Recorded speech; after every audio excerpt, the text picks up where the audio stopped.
Ypatingai lengvai pagaminama, bet be proto skani sriuba, tad kviečiu pasigaminti drauge. Susipjaustome 2 svogūnus smulkiais gabaliukais. Į įkaitintą keptuvę pripylę aliejaus berime svogūnus ir apkepiname. Susipjaustome 2 vidutinio dydžio morkas kubeliais ir suberiame morkas kepti taip pat prie svogūno. Mums reikės medžiotojų dešrelių. Susipjaustome dešreles tokiais griežinėliais.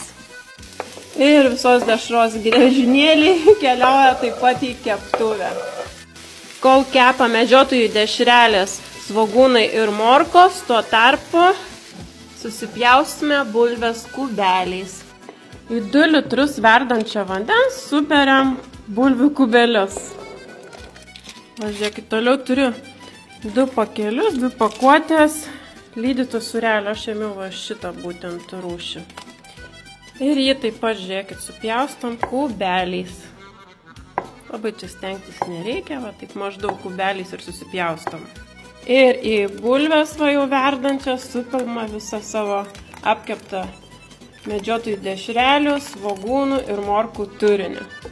Toliau suberiame savo supjaustytą jau lydytą sūrelį ir supilame, žiūrėkite, 30 procentų grietinėlės. Vienas 200 gramų pakelis ir kitą lygiai taip pat. Ir kitą supilame. Užbaliname visą sriubą.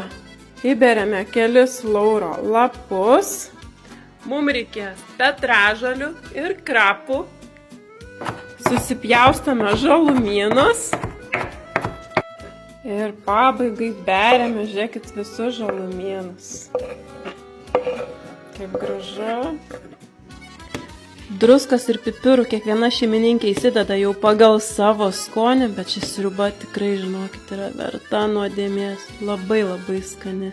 Todėl neužmiršk paspausti like, būtinai pasigaminti šitą sriubą ir skanaus visiems.